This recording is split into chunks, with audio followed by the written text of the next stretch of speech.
मंत्री जैसे कह रहे हैं कि हो सकता है श्रीलंका जैसे हालात बन जाएं, स्थितियां मुश्किल हैं, तो आपको आए सिर्फ 2 महीने हुए हैं और ये स्थितियां अमूमन इसका मतलब पहले से ही थी। तो फिर क्यों चुनाव में इतनी बड़ी लंबी 10 गारंटियां रखी गईं, जिसमें कि बहुत पैसा इन्वॉल्व है, तब भी हालात वही थे। तब कांग्रेस ने क्यों नहीं सोचा कि जब जाएंगे तो पूरा कैसे करें? तो जब फंड्स थे ही नहीं, पहले ही 75,000 करोड़ से लेके 86,000 करोड़ तक का कर्जा था, तो सरकार ने तब कांग्रेस ने क्यों नहीं सोचा कि अगर हम सरकार में चले ही गए तो डे वन तो फंड्स नहीं जनरेट हो जाएंगे, फिर पूरा कैसे कीजिएगा उसको? इस स्टेप को हम ऑलरेडी आगे बढ़ा चुके हैं। हमने 10,49,000 लेडीज को आइडेंटिफाई किया है, जिनको 1,500 रुपए प्रति माह कांग्रेस पार्टी देगी। सुशांत जी की बात वो कह रहे हैं कि बहुत जल्दी सारे वादे पूरे हो जाएंगे, क्या वो हो पाएंगे? समय चुनाव के मैदान में ये लोग गए और इन्होंने 10 गारंटियां दी।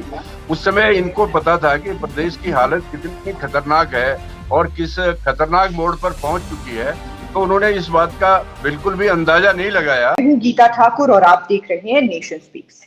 एक बार फिर से नई चर्चा के साथ नेशन स्पीक्स हाजिर हुआ है। हमारे साथ पैनलिस्ट भी मौजूद हैं, उनसे भी आपका परिचय करवाऊंगी। उससे पहले आपको बता दूं कि आज चर्चा का विषय क्या है। देखिए, हिमाचल प्रदेश की जो वित्तीय स्थिति है उसको लेकर लगातार ही चर्चा देखने को मिल रही है। जब से नई सरकार बनी है तब से लगातार पक्ष विपक्ष की तरफ से कई तर्क दिए जाते हैं हिमाचल प्रदेश की वित्तीय स्थिति को लेकर, और अब एक नई स्थिति देखने को मिली है जब नए मुख्यमंत्री साहब ने कहा कि हिमाचल प्रदेश में श्रीलंका जैसे हालात बन सकते हैं। इसके बाद लाजमी था कि विपक्ष की तरफ से भी कोई ना कोई प्रतिक्रिया आई थी। लगातार ट्वीट किए गए। पुराने मुख्यमंत्री साहब ने कहा कि देखिए, यदि हिमाचल प्रदेश में श्रीलंका जैसी स्थिति बनती है तो उसके लिए इल्जाम मात्र कांग्रेस की सरकार पर लगाए जा सकते हैं। और आज इसी विषय पर बात करने के लिए हमारे साथ हमारे पैनल मौजूद है। पैनलिस्ट कौन है उनसे आपका परिचय करवाती हूं। तो सबसे पहले हमारे साथ जो कांग्रेस का पक्ष रखेंगे वो है सुशांत कपरेट, कांग्रेस के प्रवक्ता है और कांग्रेस को जो है रिप्रेजेंट यहां पर करने वाले हैं। इसके साथ साथ बीजेपी की बात करूं तो बीजेपी के वरिष्ठ नेता गणेश दत्त जो है हमारे साथ मौजूद है। बीजेपी का पक्ष ये रखने वाले हैं, बताने वाले हैं कि आखिर विपक्ष क्या कुछ सोच रहा है हिमाचल प्रदेश की वित्तीय स्थिति को लेकर। सर, आप दोनों का बहुत बहुत स्वागत है नेशन स्पीक। धन्यवाद जी, धन्यवाद। और सर, सबसे पहला सवाल मेरा यही है कि देखिए, हिमाचल प्रदेश की जो वित्तीय स्थिति है उसको लेकर लगातार चर्चाएं देखने को मिली हैं और अब ये जो बयानबाजी देखने को मिली है, सबसे पहले मुख्यमंत्री साहब का जो बयान है उस पर नजर डालते हैं। उन्होंने कहा कि हिमाचल प्रदेश में श्रीलंका जैसी स्थिति बन सकती है। इसे कैसे देखते हैं, ये सवाल मेरा है गणेश दत्त जी से। देखिए, जो मुख्यमंत्री जी ने जो हिमाचल प्रदेश की जो आर्थिक स्थिति है उसको लेकर के चिंता व्यक्त की है। निश्चित तौर पर हिमाचल प्रदेश की आर्थिक स्थिति बहुत सुखद नहीं है और काफी वर्षों से ऐसी चल रही है। कोई एक नहीं कि अभी जाकर सर, इससे पहले आप अपनी बात आगे रखें। आपसे एक दरख्वास्त है मेरी कि आप अपना फ्रेम ठीक कर लें सर थोड़ा सा, ताकि आप और ज्यादा फ्रेम में विजिबल हो। हाँ, तो काफी वर्षों से हिमाचल प्रदेश की आर्थिक स्थिति काफी दयनीय है एक प्रकार से, क्योंकि हिमाचल प्रदेश का जो आर्थिक आंकड़ा है 51,000 करोड़ का यहाँ का हमारा टोटल बजट है, और उसमें जो अभी तक के जो पिछले वर्ष तक के जो आंकड़े हैं उसमें अधिकतर जो है 71-72% जो है उसमें वेतन और पेंशन में जो है ये खर्चा चला जाता है। उसमें 10% जो है जो ब्याज हमने कर्जे लिए हैं उस पर जाता है और 11% जो है वो देनदारियों पर चला जाता है। कुल मिलाकर के हमारा हिमाचल प्रदेश का जो बजट है पूरी तरह से वेतन, पेंशन, देनदारी और ब्याज पर जो है समाप्त हो जाता है, क्योंकि हिमाचल प्रदेश विशेष श्रेणी का राज्य है। यहाँ केंद्र से 90% विकास के लिए मदद मिलती है और 10% हिमाचल प्रदेश को अपने सोर्सेज से खर्च करना पड़ता है। कुल मिलाकर के केंद्र का बहुत बड़ा सहयोग है जो भारतीय जनता पार्टी की सरकार ने 90 और 10 के औसत से हिमाचल प्रदेश के विकास को काफी आगे बढ़ाने का प्रयास किया है। लेकिन हिमाचल प्रदेश के अपने संसाधन बहुत कम होने के कारण इसमें कोई अधिक ज्यादा बढ़ने की संभावना कम है, क्योंकि हमारे रिसोर्सेज बहुत कम है और एक टैक्स लगाने की स्थिति में प्रदेश की जनता उसमें काफी ह्यू एंड क्राई, शोर शराबा मचा सकती है। इसलिए फूक फूक करके कदम रखने की आवश्यकता है, और जो अनप्रोडक्टिव खर्चे हैं, अनावश्यक खर्चे हैं, उनको तुरंत लगाम लगाने की आवश्यकता है। और जो प्रोडक्टिव खर्चे हैं उसी पर जो है सरकार का जो है पूरी तरह से ध्यान रहना चाहिए, तब जाकर के ये हिमाचल की जो आर्थिक स्थिति पटरी में आ सकती है। लेकिन अभी जी जो स्थिति है वो काफी काफी चिंताजनक है, हम ये कह सकते हैं। जी और जी। और मुख्यमंत्री जी यही ने सवाल सर जो मेरा अब। एक जी आशंका जाहिर की है, तो उस आशंका के तहत ही सभी लोग चिंतित हैं। लेकिन कोई ऐसी जी स्थिति बिल्कुल। नहीं है कि कोई बहुत बड़ा तूफान आने वाला है। लेकिन केंद्र की जो 90% की मदद है, जो योजनाओं में है, विकास के लिए है, वो निरंतर जी रहेगी, बिल्कुल सर, उसमें कोई बिल्कुल आपकी कमी बात नहीं को रहेगी। समझ लिया गया है कि स्थिति अभी बहुत खराब नहीं है। तो यही अब जो है सवाल मैं पूछना चाहूंगी सुशांत जी से। जी देखिए, मुख्यमंत्री साहब ने कहा है कि श्रीलंका जैसे हालात बन सकते हैं, कैसे देखते हैं स्थिति को? देखिए मैम, सबसे पहले आपके चैनल के माध्यम से एक चीज क्लैरिफाई करना चाहेंगे कि मुख्यमंत्री महोदय ने ये जो बात कही है वो किस संदर्भ में कही है, और उसका जो वाइडर इम्प्लीकेशन है वो क्या है। हिमाचल प्रदेश जब 75,000 करोड़ रुपए के डेफिसिट में, एक फिगर वो था जो भाजपा की सरकार ने दिया जब वो सत्ता छोड़कर गए। उसके उपरांत जब से कांग्रेस की सरकार सत्ता में आई तो we calculated it to be something like 91,000 crore के आसपास।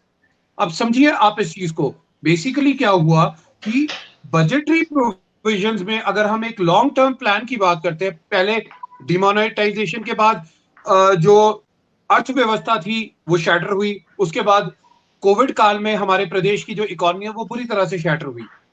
आज जिस प्रकार से पिछले 6 महीनों की अगर हम बात करें विदाउट बजटरी प्रोविजंस, जो खर्चे प्रदेश की पिछली सरकार द्वारा किए गए, वो कहीं ना कहीं आज एक रियल सेंस में जब हम उन आंकड़ों को देख रहे हैं तो हमें पता चल रहा है कि प्रदेश कितने बड़े डेफिसिट में है। अगर मुख्यमंत्री महोदय ने ये बात कही है तो ये इस संदर्भ में कही है कि हमें कहीं ना कहीं अपने प्रदेश की अर्थव्यवस्था को सुधारने के लिए कहीं ना कहीं स्ट्रॉन्ग स्टेप्स लेने पड़ेंगे, स्ट्रिक्ट मेजर्स लेने पड़ेंगे।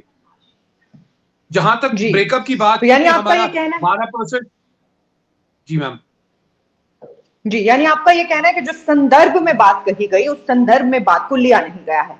जो जी इसी को जी अगर बात करें, पुराने मुख्यमंत्री साहब ने इस बयान पर क्या कहा है तो देखिए उन्होंने ट्वीट किए हैं, और ट्वीट में उन्होंने कहा है कि मुख्यमंत्री सुखविंदर सिंह सुक्खू यदि कह रहे हैं कि हिमाचल प्रदेश में श्रीलंका जैसे हालात हो जाएंगे, अगर श्रीलंका जैसे हालात हो जाते हैं तो उसके लिए सबसे बड़ी जिम्मेदारी तो कांग्रेस की है।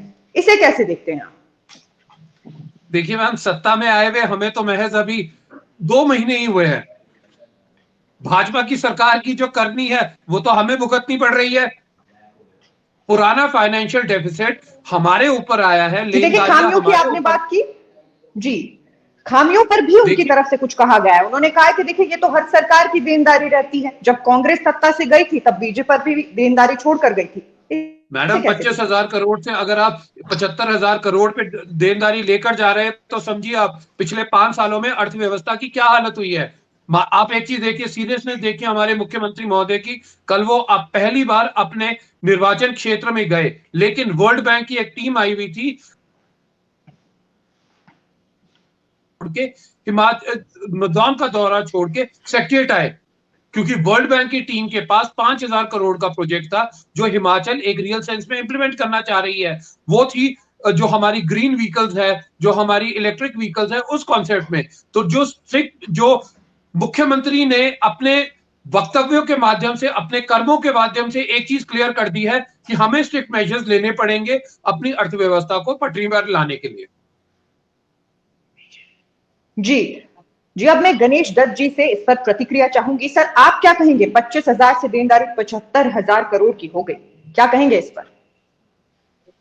देखिए, जब 2017 में 27 दिसंबर 2017 में जब भारतीय जनता पार्टी ने टेक ओवर किया था, सत्ता को जो है अपने हाथ में लिया था, तो उस समय भी कांग्रेस पार्टी के 50,000 करोड़ रुपए का कर्जा स्टेट के ऊपर था।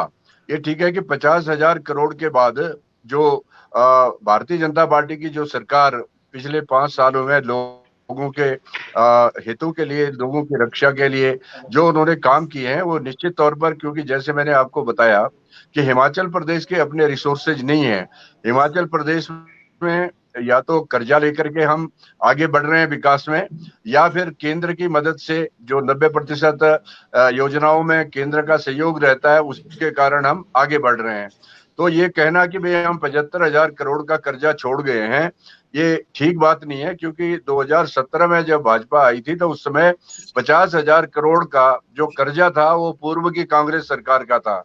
तो ये इसलिए पूरे का पूरा कर्जा हमारे सिर में डालेंगे तो ये अच्छी बात नहीं होगी। जो आंकड़े हैं वो ये बताते हैं कि हमारी सरकार ने बल्कि केंद्र की सरकार ने 1100 करोड़ का अतिरिक्त सहायता दी है हमारे जयराम ठाकुर जी की सरकार को। उसके कारण हम काफी योजनाओं को पटरी पर ला सके हैं, और जनता की जो योजनाएं थी, चाहे उसमें हमने पेंशन का मामला हो, वृद्धावस्था पेंशन हो, हिम केयर हो, चाहे उसमें उज्ज्वला योजना हो, और बहुत बड़ी योजनाएं जो है जी देखिए, आपने सर अभी कहा कि अपने रिसोर्सेज, जी आपने कहा कि अपने रिसोर्सेज हिमाचल प्रदेश में नहीं है और नई सरकार कह रही है कि रिसोर्सेज बनाए जाएंगे, 4 साल का वक्त चाहिए। सुशांत जी, आपसे पूछना चाहूंगी कि क्या कुछ नए रिसोर्सेज होने वाले हैं? मैम, पहले तो मैं गणेश दत्त जी का धन्यवाद करना चाहूंगा। 75,000 करोड़ में 11,000 करोड़ और जोड़ दिए, which turns out to be 86,000 crore. और मुख्यमंत्री महोदय अगर 91,000 करोड़ का डेफिसिट कर रहे हैं तो वो माननीय भाजपा के जो प्रवक्ता गणेश दत्त जी है वो स्वयं स्वीकार रहे हैं कि अभी इस समय की ये स्थिति है। 75,000 करोड़ नहीं, 86,000 करोड़ तो स्वयं मान रहे हैं। और साथ ही साथ अगर इस तरीके से हम आगे की बात करें, जिस तरीके से गणेश दत्त जी कह रहे हैं कि पिछली सरकार की हमारे अपने पास जो संसाधन नहीं थे, देखिए हिमाचल में संसाधन के ऑप्शंस हैं। अगर आप हिमाचल को आइडेंटिफाई करना चाहें तो आप आइडेंटिफाई करेंगे। हिमाचल में आपके पास टूरिज्म का स्कोप है, हिमाचल में आपके पास इंडस्ट्रीज का स्कोप है, हिमाचल में आपके पास हॉर्टिकल्चर का स्कोप है। लेकिन आवश्यकता यह है कि जमीनी स्तर पे आप किस प्रकार से इन चीजों को धरातल पे लेकर आते हैं। अगर आपको याद होगा, इन्वेस्टर मीट 2 बार की गई पूर्व में भाजपा सरकार के दौरान, लेकिन सोचने का विषय यह है कि करोड़ों रुपए इन्वेस्टर मीट में खर्च किए गए और अल्टीमेटली प्रदेश ने क्या पाया? कुछ नहीं, कोई इन्वेस्टमेंट नहीं हुई। उल्टा क्या हुआ, यहां से उद्योग उठ के बाहर जाने लग गए। अगर आप हॉर्टिकल्चर की बात करें तो हमारा जो सेब का व्यापार है वो घटा। अगर हम इंडस्ट्रीज की बात कर रहे हैं, फार्मा इंडस्ट्रीज यहां से सारी की सारी पलायन करने की जी। सुशांत जी, आपने कहा कि इन्वेस्टर्स आने के बाद चले गए, तो इस पर गणेश दत्त जी आपकी प्रतिक्रिया चाहूंगी। एक आरोप लगता हुआ नजर आ रहा है कि इन्वेस्टर्स तो आकर चले गए, क्या कहेंगे इस पर?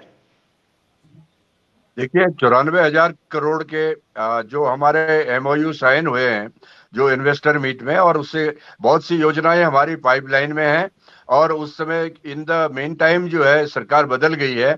तो हम चाहेंगे कि जो नई सरकार आई है वो जो एमओयू साइन हुए हैं उनको जो है ऑनर करें और उन लोगों को दोबारा से बुलाएं। और हम चाहते हैं हिमाचल प्रदेश में इन्वेस्टर आए और यहाँ पर उद्योग स्थापित हों और यहाँ पर अधिक से अधिक नौजवानों को रोजगार मिले, और यहाँ पर जो गरीब कल्याण की जो योजनाएं हैं वो चलती रहे। सर, सवाल ये हम लोग चाहते हैं और हम इसके लिए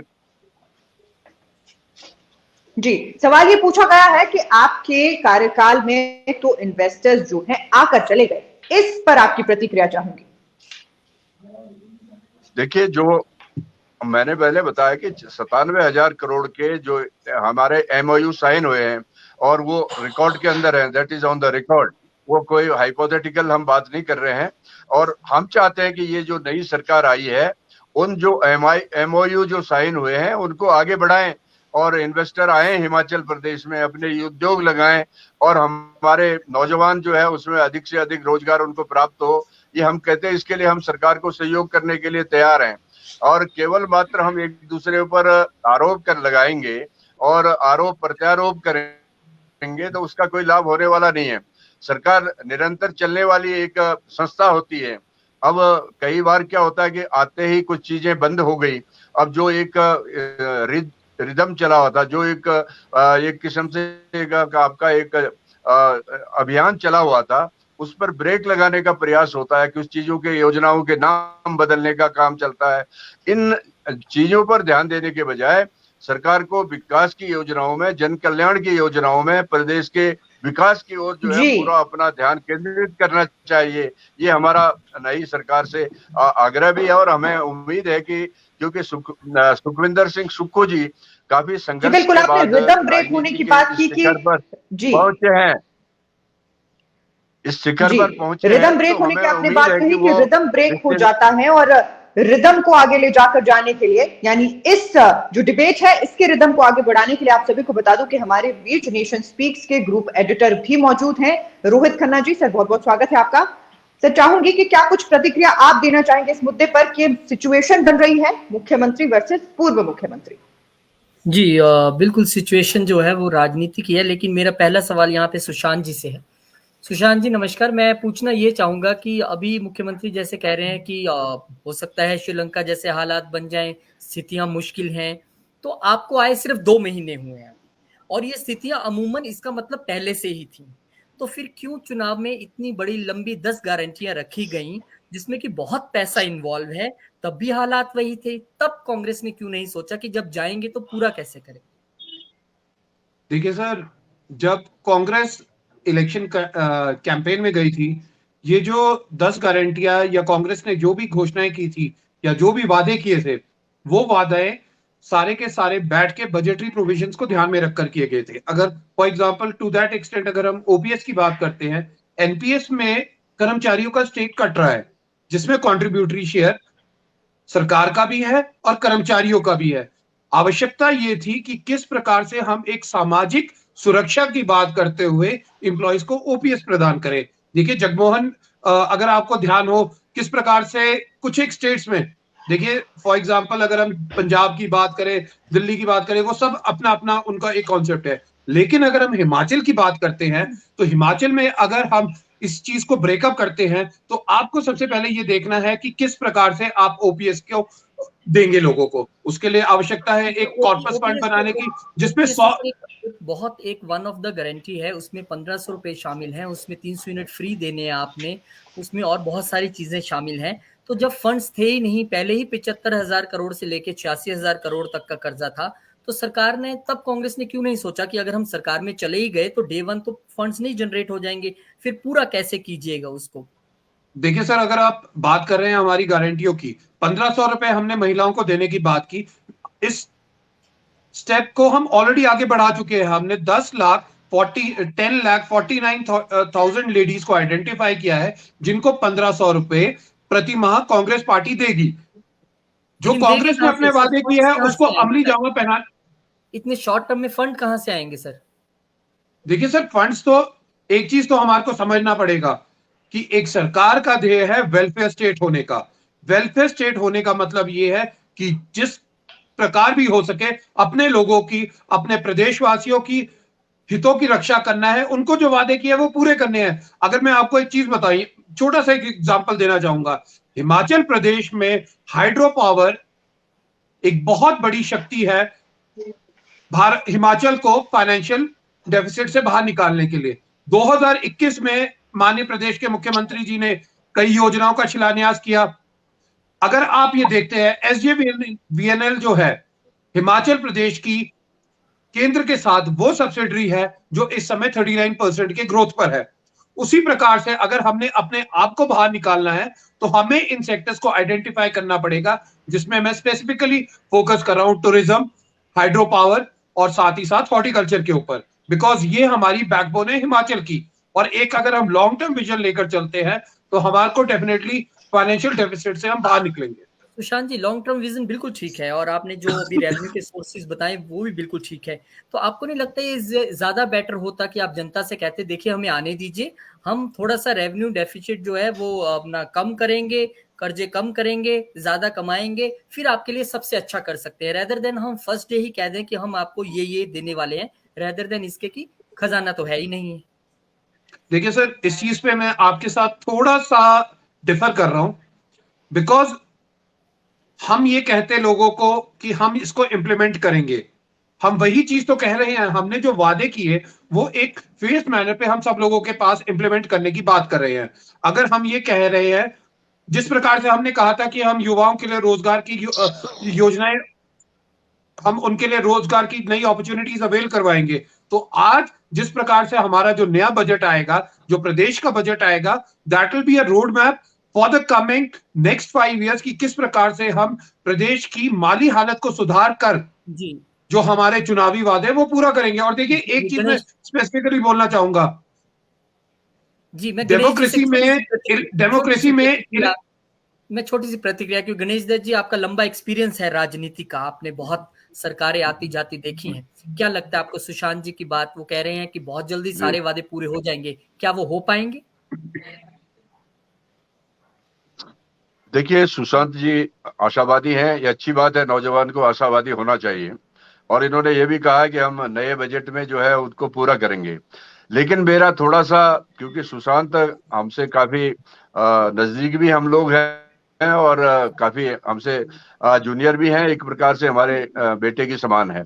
लेकिन मैं इनके लीडरशिप पर एक थोड़ा ये आरोप लगाना चाहता हूं कि जिस समय चुनाव के मैदान में ये लोग गए और इन्होंने 10 गारंटियां दी, उस समय इनको पता था कि प्रदेश की हालत कितनी खतरनाक है और किस खतरनाक मोड़ पर पहुंच चुकी है। तो उन्होंने इस बात का बिल्कुल भी अंदाजा नहीं लगाया कि हम कह तो रहे हैं कि भी सत्ता जैसे तैसे हमने ग्रैब करनी है, लेकिन जो कह देंगे और उसको भुला देंगे। और ये शायद कांग्रेस पार्टी के नेतृत्व के सामने ये विषय रहा होगा, क्योंकि सारे देश के अंदर कांग्रेस पार्टी का पतन और रसातल पर चली गई। उन्होंने कहा कि हिमाचल में अगर हम सत्ता में आ जाएंगे तो हम इसको सारे देश में भुनाएंगे। और उसी के तहत इन्होंने अनाप शनाप जो एक घोषणाएं कर दी, लोगों को आश्वासन दे दिए, सब्ज बाग दिखा दिए। और ऐसे ऐसे मुद्दों पर जो है, ओपीएस जैसा मुद्दा, जैसे सुशांत ने कहा कि हम 1500 रुपए जो है ना कुछ समय में देंगे। तो मैंने आपके सामने जो बजट रखा कि भी बजट का 71-72% हमारे पास सैलरी और पेंशन में जाता है, 10% जो है हमारे ब्याज पे जाता है, 11% देनदारी में जाता है। ये कुल बजट हमारा इसी में समाप्त हो जाता है।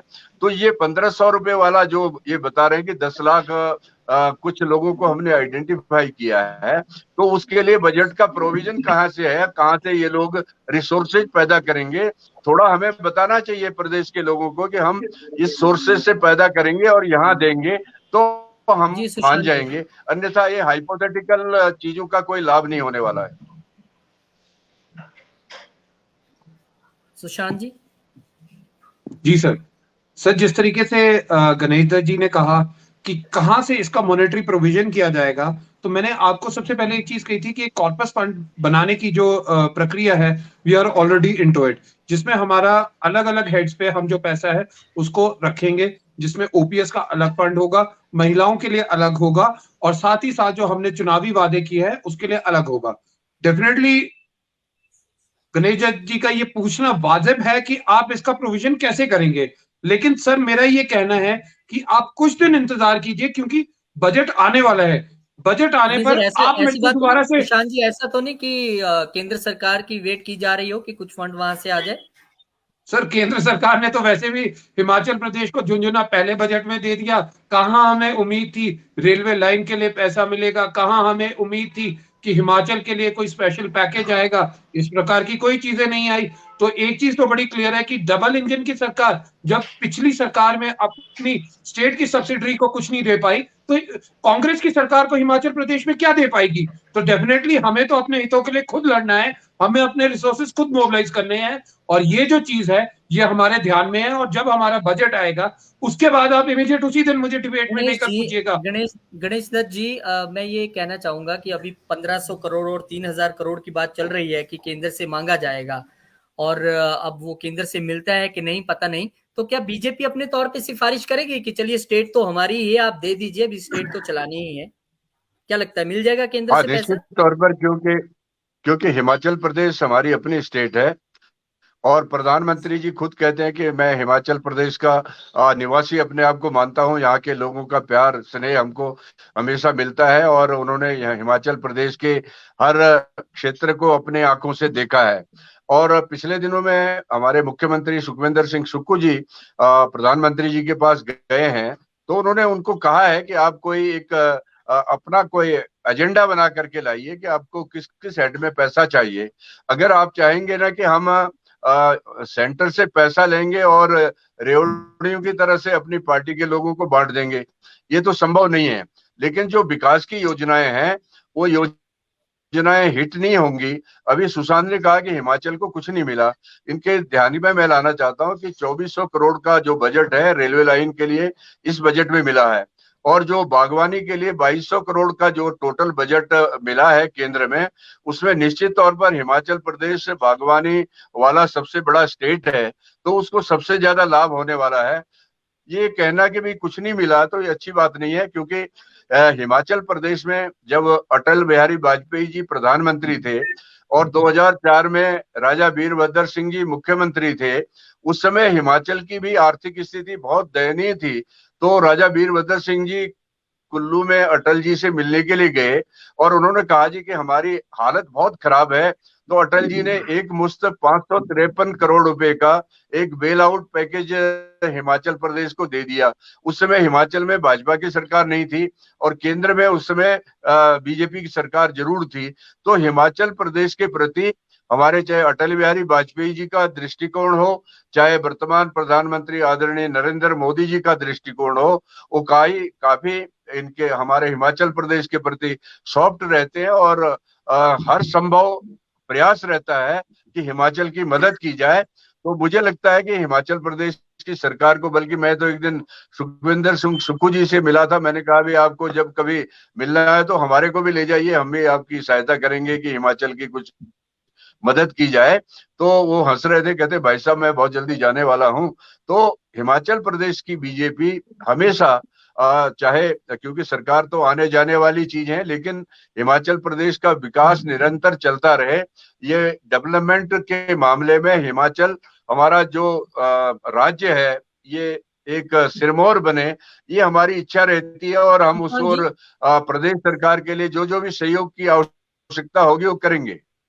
सुशांत जी, आप कह रहे हैं कि बहुत सारे फंड्स आने वाले हैं और बहुत सारी चीजें लागू हो जाएंगी, पर आप देखिए ना, अभी 2 महीने रह गए हैं और एमएलएस का फंड ही रोक दिया गया है। खुद एमएलए कह रहे हैं कि देखिए हमें फंड्स ही नहीं मिलेगा तो हम कहाँ से अपने क्षेत्र का विकास करेंगे। तो ये आपको लगता नहीं है 2 तरीके की बात हो रही है? पहला कह रहे हैं कि फंड्स तो आ जाएंगे, फंड्स तो हैं, सब हो जाएगा, और दूसरा आपने मिनिमम जो चीज हो रही है उसको भी रोक दिया है। देखिए सर, इसको ना मैं थोड़ा सा एक पॉलिटिकल ट्विस्ट में कहना चाहूंगा। सरकारें बदलती है, सबसे पहले ब्यूरोक्रेसी की फेंटाफेंटी होती है, पुलिस ऑफिसर्स बदले जाते हैं। जो व्यवस्था परिवर्तन की बात माननीय प्रदेश के मुख्यमंत्री महोदय कह रहे हैं वो एक प्रैक्टिकल फॉर्म में हमें दिख रही है। अब प्लीज इस चीज को समझने का प्रयास कीजिएगा। किसी भी मतलब सबसे पहले सरकार आती है, 2 दिन के अंदर डीसीज को ट्रांसफर कर देती है, एसपीस को ट्रांसफर कर देती है। अपने जायज है सर, पर सभी चीजें जायज हैं, पर चुने हुए नुमाइंदों का, जिन्होंने विकास करना है, जिनको जनता ने चुना है, उनके फंड्स तो नहीं रोक सकते सर। सर एग्जैक्टली इसी चीज पे मैं आ रहा हूं, पॉलिटिकल ट्विस्ट के साथ इसी चीज पे आ रहा हूं। जो ये बात कही गई है कि फंड्स रोके गए हैं, it would had been pure political had the funds of only BJP MLA stopped. अगर भाजपा के विधायकों के पैसे रोके गए होते तो वो एक्सेप्टेबल थी ये बात। लेकिन आप एक चीज समझिए, सब लोगों के फंड्स रोके गए क्योंकि जिस व्यवस्था परिवर्तन की हम बात कर रहे हैं, अभी जिस तरीके से मुख्यमंत्री महोदय ने प्लानिंग की मीटिंग ली, सभी विधायकों से 68 के 68 विधायकों से उनकी प्रायोरिटीज ली।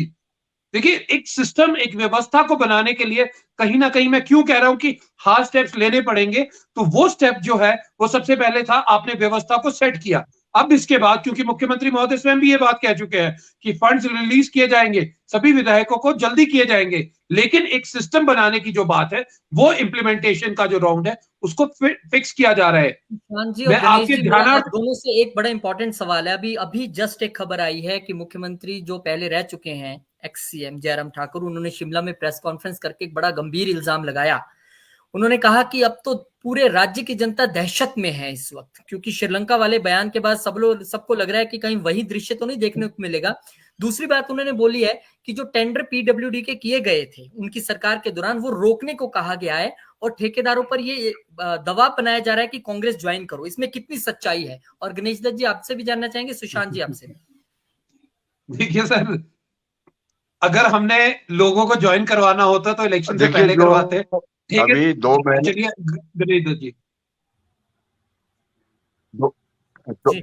अभी 2 महीने का जो कार्यकाल कांग्रेस पार्टी का हुआ है, उसका आकलन किया जाए तो उस पर हमारे पूर्व मुख्यमंत्री श्री जयराम ठाकुर जी ने विभिन्न विषयों पर प्रतिक्रिया दी है।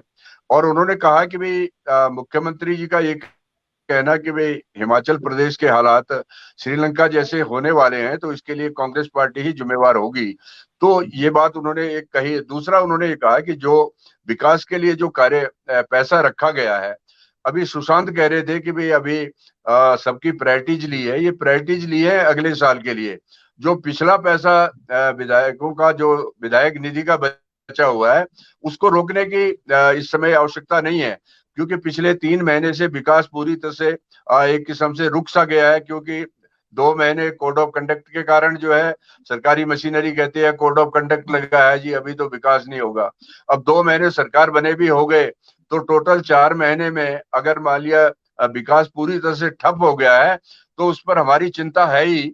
और पूर्व मुख्यमंत्री जयराम ठाकुर जी ने भी उस पर चिंता प्रकट की है और उनकी चिंता स्वाभाविक है, क्योंकि उनको ये लगता है कि भाई जो चुन करके जो विधायक आए हैं या उनके क्षेत्र के जो विधायक निधि का पैसा सरकार के पास अभी पड़ा है वो अगले साल वाला विषय नहीं है, ये पिछले साल का जो 31 मार्च तक का जो बजट अभी पास हुआ है उसका विषय है। तो उसको सरकार को रिलीज करना चाहिए ताकि भाई लोग छोटी मोटी डेवलपमेंट के काम जो सुशांत है जी, अपने करवा सकेंगे, ऐसा होना चाहिए।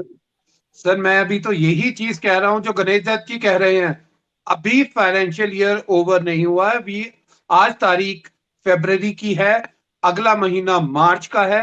कृपया थोड़ा समय तो दीजिए। 2 महीने में अगर व्यवस्था परिवर्तन हो जाता तो सब लोग खुश होते, लेकिन प्रैक्टिकली चीजों को अमली सुशांत जी जामा आपको ऐसा, पहनाने के लिए सुशांत जी, ये थोड़ा समय तो सुशांत जी, लगेगा ना। सुशांत जी, ऐसा तो नहीं लगता कहीं मुख्यमंत्री ने श्रीलंका वाली बात कह के खुद ही विपक्ष को एक बैठे बिठाए हाथ में मुद्दा दे दिया? नहीं सर, मुझे नहीं लगता है, क्योंकि मुझे जहां तक पता है, मैं सुखविंदर सिंह सुक्खू जी के साथ संगठन में भी काम कर चुका हूं, इतना वास्ट उनको एक्सपीरियंस है। डेफिनेटली अगर उन्होंने ये बात कही है तो ये इस वजह से कही है कि कहीं ना कहीं हमें आने वाले समय में कुछ एक स्ट्रिक्ट स्टेप्स दिखेंगे, स्ट्रिक्ट मेजर्स दिखेंगे। मैं एक जी। चीज आपके ध्यानार्थ लाना चाह रहा हूं। फॉर एग्जाम्पल, जैसे मैं इलेक्ट्रिक व्हीकल की बात कर रहा हूं, सरकार ने अभी फर्स्ट राउंड में इलेक्ट्रिक व्हीकल्स खरीदे। खरीदने के पीछे ध्येय क्या था कि आप किस तरीके से कॉस्ट कटिंग, रनिंग एक्सपेंसेस जो है वो गाड़ियों का कम करेंगे। जहां पर आपको इलेक्ट्रिक व्हीकल की कॉस्टिंग 15 पैसे पड़ रही है, जो आपकी पेट्रोल या डीजल की गाड़ियां है उनकी कॉस्टिंग आपकी 1 से 2 रुपए के बीच में पड़ रही है। तो डेफिनेटली कॉस्ट कटिंग तो इसी तरीके से होगी ना। इसी जी। तरीके से अगर मुख्यमंत्री महोदय ने श्रीलंका के साथ कंपैरिजन, एक जो ऑपोजिशन कह रहा है कि ड्रॉ करने की कोशिश की, लेकिन मेरा ये मानना है उन्होंने सिर्फ इस वजह से ये बात कही है कि हमें अब स्ट्रिक्ट मेजर्स लेने पड़ेंगे अपनी अर्थव्यवस्था को पटरी पर लाने के लिए। जी, जी गीता बिल्कुल सुशांत जी, स्ट्रिक्ट डिसीजंस लेने होंगे, बिल्कुल लेने होंगे। और देखिए, आप कह रहे हैं कि विपक्ष को मुद्दा नहीं दिया गया है, विपक्ष जो है इस बहुत बड़ा मुद्दा नहीं है। अगर बयान दिया गया है तो लाजमी है कुछ सोचकर बयान दिया गया होगा। 2 महीने का वक्त हुआ है, वक्त देना चाहिए।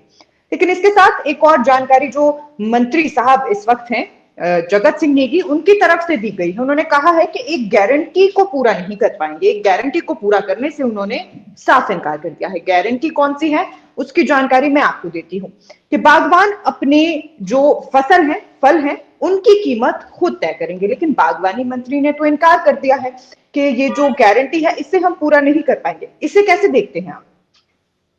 देखिए मैम, मेरी नॉलेज में तो अभी अभी आपने ये बात डाली है कि अपनी कीमत को नहीं निर्धारित कर सकते, लेकिन जहां तक मुझे पता है जगत सिंह नेगी जी स्वयं किन्नौर के लीडिंग फार्मर्स में से एक है, उनका सेब का उत्पादन काफी ज्यादा है। तो मेरा ये पर्सनल तौर पे मानना है कि जब तक उनकी ये स्टेटमेंट मैं खुद ना देखूं कि उन्होंने ये स्टेटमेंट कही है या नहीं कही, तब तक मैं इस पर टिप्पणी नहीं कर पाऊंगा। पर आपको जी, लगता है सुशांत और जी, यही सब अपनी बात बोली तो है ये गीता ने, पर आपको लगता है कि जो 10 गारंटियां कल भी हम इस पे चर्चा कर रहे थे आज कांग्रेस ने दी हैं, उस पे कहीं वो छोटा सा स्टार लगाना भूल गए थे? क्योंकि हर गारंटी में कुछ ना कुछ अल्टरेशन नजर आ रही है। देखिए सर, जो ये स्टार की आप बात कह रहे हैं, आपके कहने का मतलब ये टर्म्स एंड कंडीशंस अप्लाई, जी आपका यही कहने का मतलब है। जी जी लेकिन जी। आप हर गारंटी के पीछे उसका ध्येय समझिए। हमें वो गारंटी उस इंसान तक पहुंचानी है जो उसके लिए जरूरतमंद है। अगर आप और मैं ये एक्सपेक्ट करेंगे कि हम इनकम टैक्स दे रहे हैं और इनकम टैक्स पेयर 1500 रुपए जो सरकार की स्कीम है वो विड्रॉ करेगा, तो वो तो टेक्निकली इनकरेक्ट है ना जी। उसके साथ साथ अगर हम बात करेंगे, लेकिन सर जब ये वादे किए गए थे तब ये इनकरेक्शन वाली बात सामने क्यों नहीं आई थी? मैम दिस इज, देखिए उस ये दौरान चीज तो तो एक फॉर्म सभी ने समझिए भरे हैं। मैम, एक चीज है मैम, आप एक न्यूज चैनल में काम कर रहे हैं, आपका पैकेज है समथिंग लाइक और 15 lakh a year, 20 lakh a year. How can we as an individual we can expect कि वी विल गेट 1500? देखिए आप कह रहे हैं कि जनता को समझना होगा कि जिनका पैकेज, जिनकी सरकारी नौकरियां हैं, उन्हें लाजमी है कि 1500 रुपए महीना नहीं दिया जाएगा।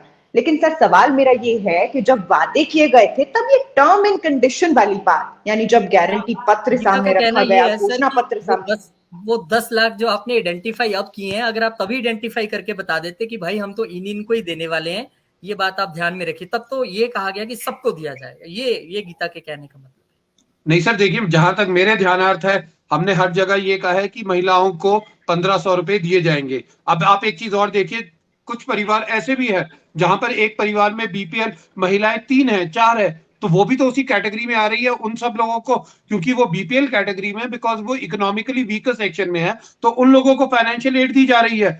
बेसिक जो बेसिक 1500 रुपए देने के पीछे मोटिव था, वो था कि हम किस प्रकार से महिलाओं की मदद कर सके, जिससे कि वो अपनी जो महीने का खर्चा है वो निकाल सके। अब कोई व्यक्ति अगर लाख रुपए की जी सैलरी विड्रॉ कर रहे हैं, उसको 1500 रुपए अगर हम देते हैं, तो वो तो किसी भी तरीके से जस्टिफाइड नहीं है। यानी जनता को पहले ही समझ लेना चाहिए था कि जो टर्म्स एंड कंडीशन है पूरे मामले में वो साइलेंट है। और अब मैं जाना चाहूंगी गणेश दत्त जी की तरफ, सर आपकी प्रतिक्रिया लेना चाहेंगे। कुछ एक गारंटी पर जो है वादा खिलाफी होती हुई नजर आ रही है, क्या कुछ कहना चाहेंगे?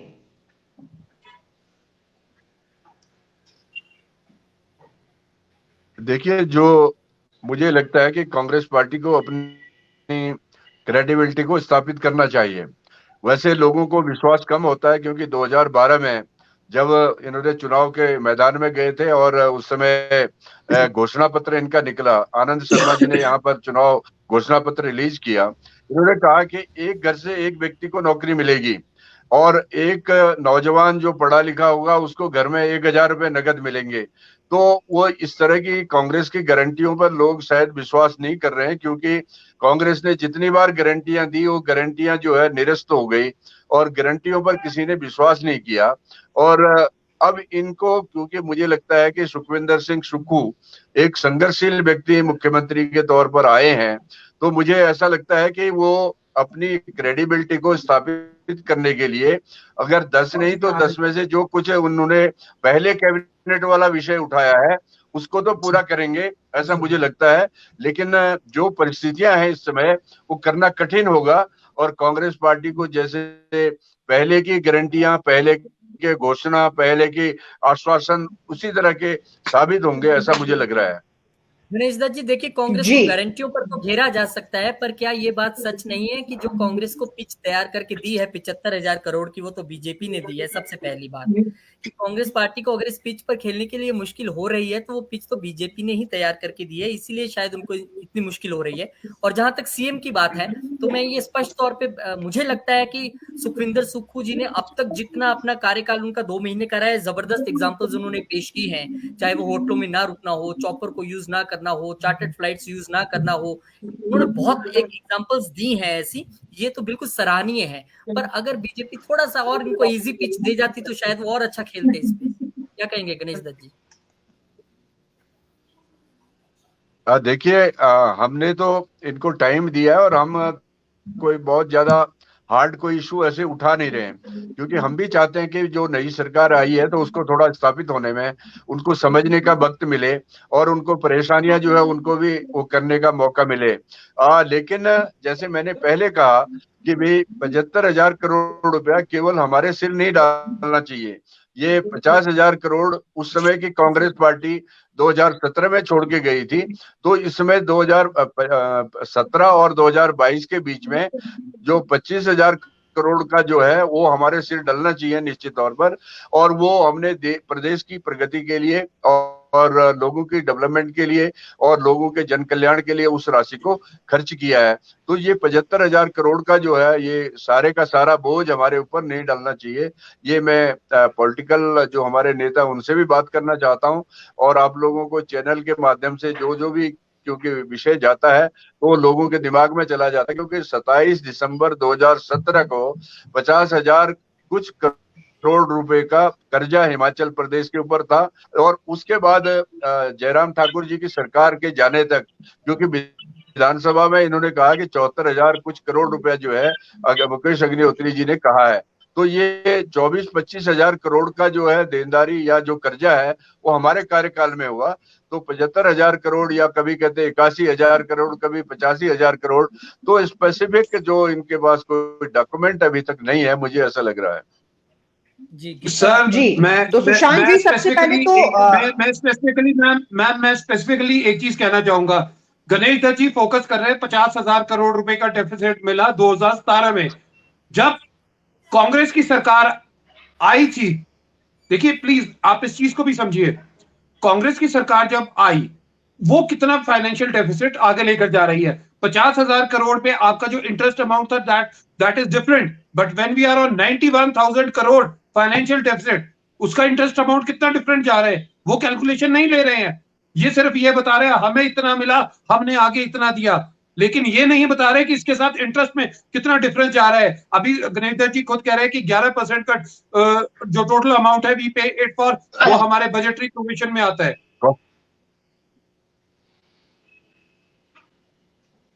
जी देखिए, कांग्रेस पार्टी को सुशांत जी आपने शायद बताना ही चाहिए, क्योंकि विधानसभा में जो आप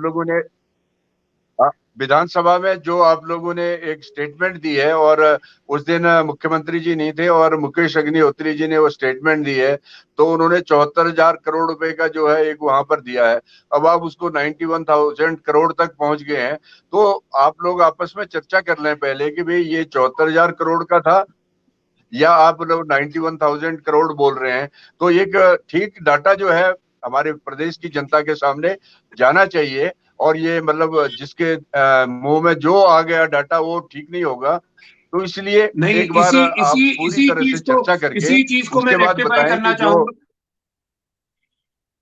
सर, इसी चीज को मैं रेक्टिफाई करना चाहूंगा। मुकेश अग्निहोत्री जी ने विधानसभा सत्र के दूसरे दिन ये फिगर दिया था, लेकिन आप जो इसके बाद हमें खर्चे पता चल रहे हैं, जो हमारी देनदारियां पता चल रही है, वो तो अब हमें पता चल रहा है। बिना बजटरी प्रोविजंस के पिछले 6 महीनों में इतने इंस्टीट्यूट खोल दिए गए, 6 किलोमीटर के दायरे पे तहसील हेडक्वार्टर खोल दिए गए, 6 किलोमीटर के डिस्टेंस पे एसडीएम कार्यालय खोल दिए गए, 12 किलोमीटर के डिस्टेंस पे एक्सीएन ऑफिस खोल दिया गया। ज्वालामुखी में ये हाल हो गया, आधा जो बीडीओ कार्यालय है वो देरा कर दिया, आधा ज्वालाजी कर दिया। जो जिन लोगों को बेनिफिट होना था वो नहीं किया, अपितु सिर्फ घोषणाएं कर करके आपने क्या किया, एक्सीएम की पोस्टें क्रिएट की, वहां पर एक्सीएम सेट कर दिए, प्रमोशन दी उनको वहां पर सेट कर दिया, बट जो बजटरी प्रोविजंस थे वो तो कहीं भी ध्यान में नहीं रखे गए। अगर डी नोटिफाई किया मुख्यमंत्री जी ने तो बिल्कुल सही किया, बिकॉज विदाउट बजटरी प्रोविजंस आपने जो चीजें खोली उनको भी तो कहीं ना कहीं सस्टेनेबिलिटी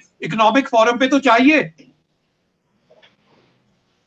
जी, और अब क्योंकि हमारे पास कुछ ही मिनटों का वक्त, बोल रहे हैं मुकेश अग्निहोत्री जी ने जो विधानसभा के अंदर जो एकदम से बात कही है, तो सरकार बनने के बाद सरकार के अधिकारियों ने आंकड़े दिए होंगे, उसी के आधार पर उन्होंने बताया होगा कि इतना जो है ना डेफिसिट है, इतना कर्जा है ऊपर। तो ये बाद वाला विषय तो हमारा नहीं है ना, वो तो अगर उसके बाद के खर्चे और कर्जे जो आएंगे वो तो आप लोगों की जिम्मेवारी है। लेकिन जो फ्लोर ऑफ द हाउस जो मुकेश अग्निहोत्री जी ने कहा, वो कहा कि 74,000 करोड़ का कर्जा हमारे ऊपर छोड़ा है। तो ये सरकार बदलने के बाद का आंकड़ा है, तो उसको आप बदलते आगे 91,000 करोड़ और आगे ले जाएंगे तो ये इस पर कोई विश्वास नहीं करेगा। जी चलिए, अब चाहूंगी क्योंकि कुछ ही मिनटों का वक्त बाकी है कि आप दोनों की ही तरफ से क्लोजिंग स्टेटमेंट्स जो है इस पूरी चर्चा की देखने को मिले। तो सबसे पहले सुशांत जी आपकी तरफ आऊंगी, आपकी क्लोजिंग स्टेटमेंट क्या रहेगी इस चर्चा के लिए? देखिए, मुख्यमंत्री महोदय के व्यवस्था परिवर्तन का जो नारा है, व्यवस्था परिवर्तन का जो उनका इम्प्लीमेंटेशन का जो शेड्यूल है वो क्लियर है। जो हमारा बजट होगा इस साल का, उसमें एक चीज क्लियर है, वो रोड मैप होगा आगे आने वाले 5 सालों के लिए, कि किस प्रकार से हम हिमाचल की चरमराई हुई अर्थव्यवस्था को वापस पटरी में लाए।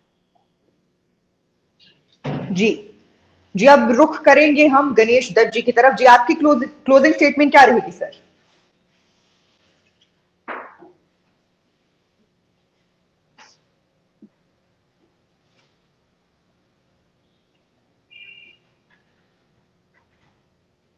जो जी सुशांत जी ने कहा है, हमारी शुभकामना है कि सरकार अच्छा काम करे, सरकार चले, लोगों के कल्याण के लिए सरकार बनी है, तो उसका पूरा जनता को इनका सरकार का लाभ मिलना चाहिए, और जन कल्याण के लिए जो जो भी सरकार को सहयोग की अपेक्षा होगी उसके लिए हम करेंगे।